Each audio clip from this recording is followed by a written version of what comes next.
اپنے ماضی کو بھلا کے ایک کمتر زندگی پر قناعت کر لی تھی۔ ہر بات دل کے اندر رکھنے سے دل بہت کمزور ہو گیا تھا۔ رنج سہنے سے رنج برداشت کرنے کی عادت پڑ گئی تھی۔ زندگی کی ایک بہت بڑی خوشی نہ برداشت کر سکی، دوبارہ زبان کھولے بغیر خاموشی سے رخصت ہو گئیں۔ ان کے 40ویں کے بعد مسز جمال نے دلدار کو منگنی کی انگوٹھی پہنا دی اور اسے ایک الگ فلیٹ لے کر دیا، یہ کہہ کر بیٹا جب تک شادی نہیں ہو جاتی تم الگ رہو گے، دونوں وقت کھانا یہیں کھایا کرو۔ ہم نے اس دنیا میں رہنا ہے، اس لیے کچھ پابندیاں اپنے اوپر لگانی پڑیں گی۔ دلدار فوراً مان گیا۔ ٹھیک ہے۔ ایک ہفتے بعد مسز جمال نے دلدار کو فون کر کے بلایا، وجہ نہیں بتائی۔ وہ گھبرایا آ پہنچا۔ ڈرائنگ روم میں داخل ہوا تو وہاں ایک مدبر سے صاحب بیٹھے تھے اور ساتھ ہی مسز جمال چائے سے ان کی تواضع کر رہی تھی۔ اسے دیکھتی ہی بولیں، آؤ بیٹا آ جاؤ، یہ مرزا توفیق علی ہیں بیٹا، یہ تمہارے نانا کی ریاست کے وکیل ہیں، تمہیں ڈھونڈتے ہوئے یہاں آ گئے ہیں۔ دلدار نے ان سے مصافحہ کیا، بیٹھ گیا اور سہم کر بولا، مجھے ڈھونڈتے ہوئے؟ کیونکہ جب دلدار جوان ہو گیا تھا تو بی بی جان نے اسے اپنی فیملی بیک گراؤنڈ سے آگاہ کر دیا تھا اور اس کے نانا نانی کا مکمل تعارف بھی کرا دیا تھا۔ جی ہاں، توفیق صاحب بولے۔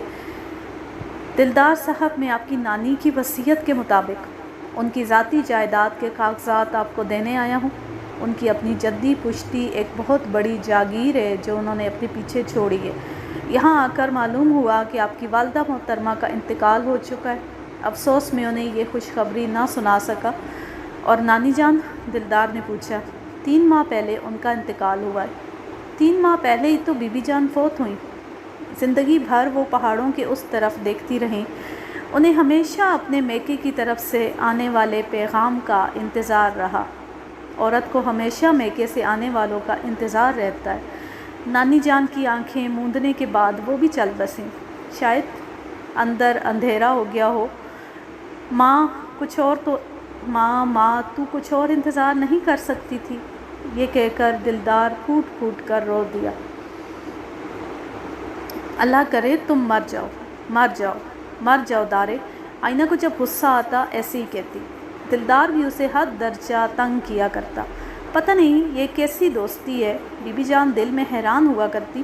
اگر 2 دن کے لیے آئینہ اپنی ماں کے ساتھ شہر سے باہر چلی جاتی تو دلدار رو رو کر آنکھیں سجا لیتا، کھانا پینا بند کر دیتا، کتابیں اٹھا کر ایک کونے میں بیٹھا رہتا۔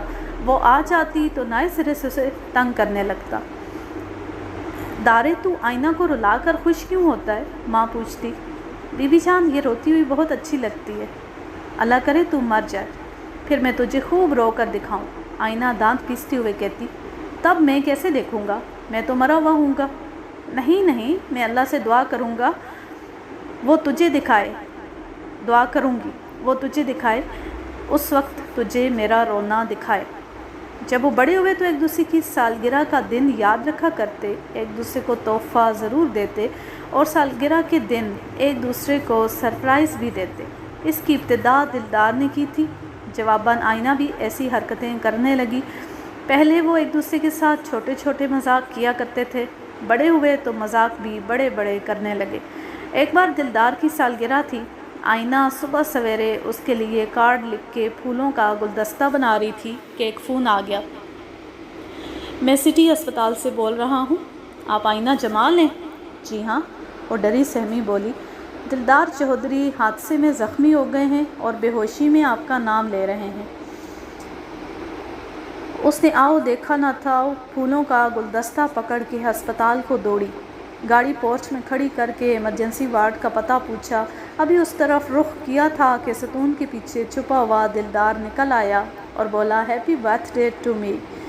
آئینہ نے سارے پھول اس کے منہ پر دے مارے اور لڑتی جھگڑتی سارا راستہ یہی کہتی رہی، اللہ کرے دارے تم مر جاؤ۔ سارا سال وہ بھی سوچتی رہی، پلان بناتی رہی۔ اپنی سالگرہ والے دن صبح ہی صبح اس نے اپنی سہیلی کو دلدار کے پاس بھیج کر اطلاع دی کہ اسکول کے گراؤنڈ میں آئینہ کو زہریلے سانپ نے ڈس لیا ہے، بے ہوش پڑی ہے۔ دلدار نے ایک لمحے کے لیے نہ سوچا اور اس کے سکول میں بھاگتا ہوا پہنچ گیا۔ وہاں آئینہ مزے سے کلاس میں بیٹھی چیونگم چبا رہی تھی۔ بی بی جان نے بہت کوشش کی کہ وہ اس قسم کے سنگین مذاق ایک دوسرے کے ساتھ کرنا بند کر دیں۔ ایک بار جب وہ غصے میں کہہ رہی تھی اللہ کرے تم مر جاؤ دلدار، تو اس نے ہنس کر کہا آنو اگر میں مر گیا تو سب سے زیادہ تم ہی رو گی۔ قسم سے نہیں، وہ چڑھاتے ہوئے بولی، مر کے دیکھ لو۔ پھر وہ سنجیدہ ہو گیا۔ آنو جب تم مجھے بد دعا دیتی ہو تو میں ڈر جاتا ہوں، میرا مرنے کو دل نہیں چاہتا۔ ارے پگلے، یہ بد دعا نہیں ہوتی، یہ تو مذاق ہوتا ہے۔ تم مذاق میں بھی ایسا نہ کہا کرو، بچپن کی بات اور تھی، اب مجھے اچھا نہیں لگتا۔ میرا دل چاہتا ہے میں ہمیشہ زندہ رہوں، بلکہ مر کر بھی زندہ رہوں۔ واہ واہ دلدار چودھری صاحب، کیا فلسفہ ہے آپ کا، مر کر زندہ رہنے کا آئیڈیا تو لاجواب ہے۔ یہ کیسے ہوتا ہے بھائی؟ سنو آئینہ، میرا دل چاہتا ہے جب مروں تو بھی میں زندہ رہوں۔ آئینہ بے اختیار ہنستی چلی گئی۔ ہاں جی، تو کیا فرمایا آپ نے؟ مر کر زندہ رہوں۔ عالی جا کوئی بڑا کام کیجئے، دنیا میں بڑا کام کرنے والے ہی مر کر زندہ رہتے ہیں، جیسے قائد اعظم۔ نہیں آئینہ، میں اور طرح سے بات کر رہا ہوں۔ اول تو میں بہت لمبی عمر تک جینا چاہتا ہوں، اور جب مجھے موت آئے تو اس طرح آئے کہ میں چھپ کر سب کچھ دیکھتا رہوں، یعنی میں تمہاری ساری حرکتیں دیکھتا رہوں۔ آئینہ کا پھر ہنستے ہنستے برا حال ہو گیا۔ مسٹر دلدار چودھری، آپ کے خیالات لاجواب ہیں۔ نہیں آئینہ، در حقیقت میں ٹھیک طرح بیان نہیں کر سکتا۔ میرا دل ہمیشہ زندہ رہنا چاہتا ہے۔ جب تک بندہ زندہ رہتا ہے دل بھی زندہ رہتا ہے، آئینہ بولی۔ جب دل مر جاتا ہے تو بندہ بھی مر جاتا ہے۔ یہی تو میں کہہ رہا ہوں، میں چاہے مر جاؤں میرا دل ہمیشہ زندہ رہے، کیونکہ میرے دل میں تم رہتی ہو۔ آئینہ پھر پاگلوں کی طرح ہنسنے لگی۔ تم ایسا کرو، اپنا دل نکال کے ایک مرتبان میں رکھ دو اور اس کے اوپر لکھ دو یہ ایک ایسے آدمی کا دل ہے جو خود مر چکا ہے مگر اس کا دل دنیا میں زندہ ہے۔ اچھا چھوڑو، وہ چلا کر بولا، جب میں اپنی بات تمہیں سمجھانے کے قابل ہوا تو ضرور سمجھاؤں گا۔ جب ان دونوں کی منگنی ہو گئی تو مسز جمال نے کئی بار آئینہ کو ڈانٹا کہ وہ غصے میں دلدار کو یہ نہ کہا کرے اللہ کرے تم مر جاؤ، مگر لاڈ پیار نے اسے اتنا بگاڑ دیا تھا، اور پھر ہوش سنبھالتی ہی اسے دلدار کی جنون خیز چاہت مل گئی تھی، اس لیے وہ کسی کو خاطر میں لاتی نہ تھی۔ اب دلدار بھی اس کی بات کا برا نہیں مانتا تھا۔ وہ کہتا تھا شادی کے بعد وہ اپنے سہاگ کو ہرگز ایسا نہیں کہے گی۔ جب آئینہ نے گریجویشن کر لی تو مسز جمال نے دلدار سے کہا، بیٹا مجھے کچھ عرصے کے لیے امریکہ جانا ہوگا، پچھلے 2 سال میں نہیں جا سکی،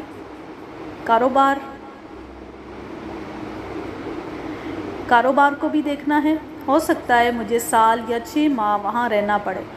اس عرصے میں آئینہ وہاں کوئی کورس کر لے گی، پھر واپس آ کے انشاءاللہ نئے سال کے شروع میں آپ دونوں کی شادی کر دوں گی۔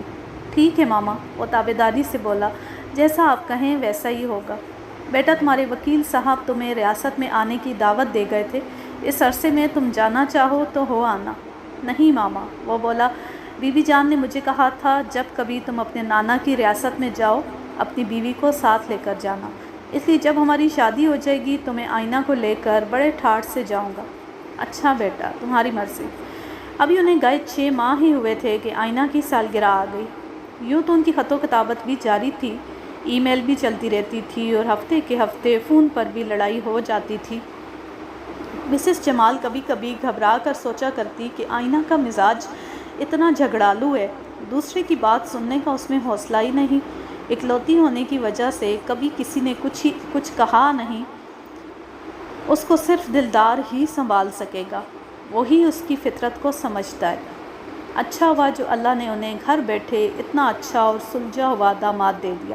اب انہیں اپنے شوہر کی باتیں یاد آتی تھیں اور وہ دل ہی دل میں ان کے مشورے کو بھی سراہا کرتی تھی۔ سب کچھ بڑی آسانی اور بڑے آرام سے ہو گیا تھا، بس اب بیٹی کی شادی کی ذمہ داری باقی تھی۔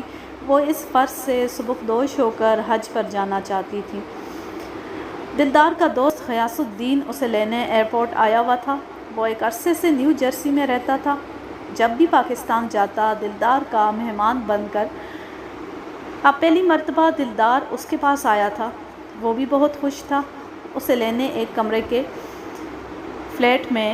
کر ایک کمرے کے فلیٹ میں آیا اور بولا، یار اب یہی میرا غریب خانہ ہے، یہاں تمہارے گھر جیسی سہولتیں تو نہیں ہوں گی، مگر تم جب تک چاہو یہاں رہ سکتے ہو۔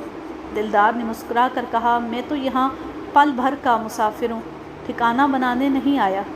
بہرحال میں تمہارے لیے چائے بنا لوں۔ کمرے کے ساتھ چھوٹا سا کچن تھا۔ غیاث الدین چائے بنا لایا، ساتھ بسکٹ اور بیکری کی چیزیں بھی لے آیا۔ اب اپنا مفصل پروگرام بتاؤ، غیاث نے کہا۔ مفصل پروگرام نہیں ہے، مختصر قیام، مختصر کلام، مختصر طعام۔ یار بڑی ترنگ میں ہو اور بڑے تازہ دم لگ رہے ہو، لگتا ہی نہیں کتنا لمبا سفر کر کے آ رہے ہو، غیاث نے کہا۔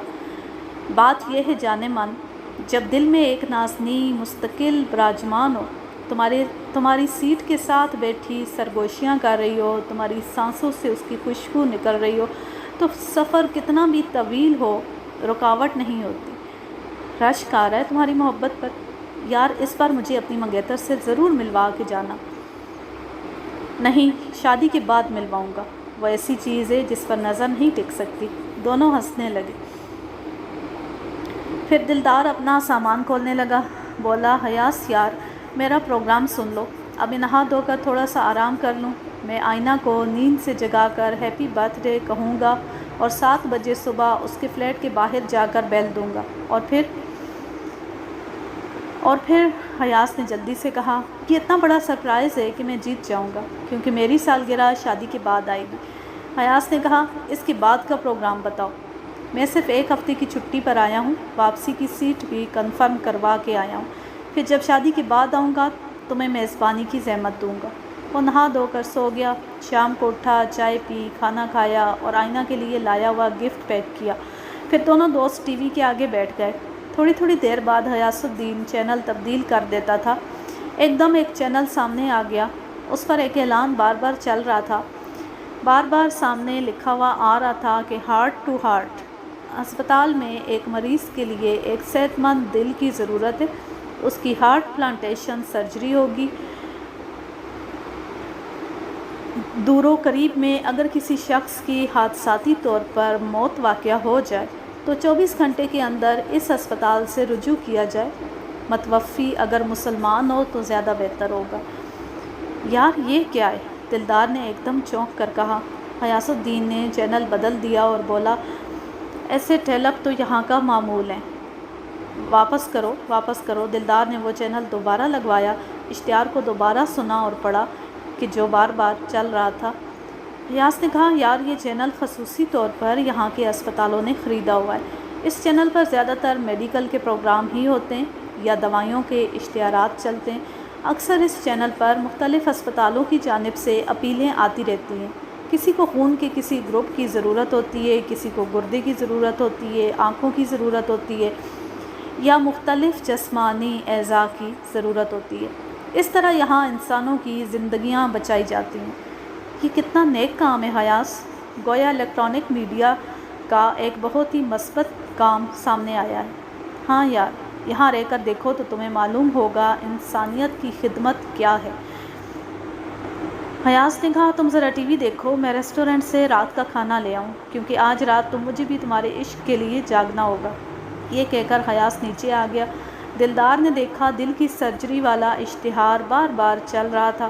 پتہ نہیں اسے کیا سوچی، سامنے سے قلم اٹھایا، کاغذ اٹھایا اور انگریزی زبان میں لکھنا شروع کر دیا۔ یہ میری وصیت ہے جو میں دلدار محمد چودھری بقائمی ہوش و حواس لکھ رہا ہوں۔ اگر زندگی میں میرے ساتھ کوئی ایسا حادثہ پیش آ جائے کہ میں جاں بر نہ ہو سکوں تو میرا دل، میری آنکھیں، میرے گردے اور میرے دیگر اعضاء ایسے مریضوں کو لگا دیے جائیں جن کی زندگیاں یہ اعضاء لگانے سے بچ سکتی ہوں۔ نیچے اس نے اپنے دستخط کر دیے اور تاریخ بھی لکھ دی۔ غیاث واپس آیا اور میز کے قریب آ کر بیٹھا تو اس نے لکھا ہوا کاغذ اٹھا لیا، اسے پڑھا اور حیران ہو کر دلدار سے مخاطب ہوا، یار یہ کیا مذاق ہے؟ مذاق نہیں، یہ وصیت ہے۔ مگر ابھی سے کیوں؟ ایک تو یہ کہ اپنی محبوبہ کی سالگرہ کے دن یہ نیکی اسے تحفتاً دینا چاہتا ہوں۔ دوسری یہ کہ میں نے کسی جگہ پڑھا تھا، وہ بولا کہ نیکی کا خیال دل میں بس پل بھر کے لیے آتا ہے، مگر بدی کا خیال بہت دیر تک انسان کا پیچھا کرتا ہے۔ اگر انسان نیکی کے خیال پر فوراً عمل کرے تو وہ جنت خرید لیتا ہے، ورنہ بدی کا خیال دور تک اس کا پیچھا کر کے اسے اپنے دام میں گرفتار کر لیتا ہے۔ بس یہ اشتہار دیکھتے ہی نیکی کا ایک خیال میرے ذہن میں آیا تھا۔ مجھے پتہ ہے میری عمر بہت لمبی ہے، ابھی مرنے والا نہیں ہوں، مگر نیکی کا ایک خیال کاغذ پر لکھ دینے میں کیا حرج ہے؟ حیاس نے تسلی کا سانس لیا۔ یار تو ہمیشہ سے عجیب ہے۔ نہیں، ہمیشہ سے میں غریب تھا، عجیب تو اب ہوا۔ وہ دونوں ہنستے رہے، کافی پیتے رہے، باتیں کرتے رہے۔ جب 12:01 ہوا تو دلدار نے آئینہ کے گھر کا نمبر ملایا۔ اس نے فوراً اٹھا لیا۔ ہیپی برتھ ڈے آنو، دلدار نے محبت سے کہا۔ میں تمہارے فون کے انتظار میں جاگ رہی تھی۔ تھینک یو دل، اس نے محبت سے کہا۔ دیکھ لو، ہم ہمیشہ تمہاری توقعات پر پورا اترتے آئے ہیں، دلدار بولا۔ اسی لیے تو آپ ہمیشہ سے ہمارے دل میں ہیں، اس نے اسی کے انداز میں کہا۔ پھر دونوں کھلکھلا کر ہنس پڑے۔ ماما سو گئیں؟ ہاں، ماما سو گئیں۔ وہ بولا، صبح 7 بجے تمہیں میرا ایک حسین و جمیل تحفہ ملے گا۔ 7 بجے کیسے ملے گا؟ وہ بولی۔ بھائی بندوبست میرا ہے، تم کیوں فکر کرتی ہو؟ بس تم 7 بجے تک جاگتی رہنا۔ نہیں دل، میں تو 12 بجے تک بمشکل اپنے آپ کو جگا سکی ہوں۔ بہرحال کوشش کر کے دیکھو۔ تھوڑی دیر تک وہ باتیں کرتے رہے، پھر دلدار نے جلدی فون بند کر دیا تاکہ وہ سمجھے کہ فون پاکستان سے ہی تھا۔ ٹھیک 7 بجے بہت سے پھول اٹھائے دلدار نے جا کر اس کے گھر کی بیل بجائی۔ دروازہ آئینہ نے کھولا۔ سامنے دلدار کو دیکھ کر اس نے زور سے چیخ ماری اور بولی، اللہ کرے تم مر۔ پھر ایک دم رک گئی۔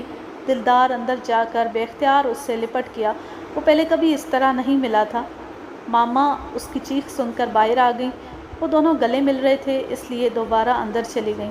آئینہ اس کو ہلکے ہلکے مارنے لگی کہ تم نے بتایا کیوں نہیں؟ تم نے بلف کیا۔ اللہ کرے آج تم مجھے بد دعا نہیں دو گی، مجھے معلوم ہے، وہ ہنس کر بولا۔ پھر ماما سے ملنے اندر چلا گیا۔ ماما نے اسے پیشانی پر پیار دیا، دعائیں دیں اور بولی، بیٹے مجھے اپنے آنے کی اطلاع تو کر دیتے۔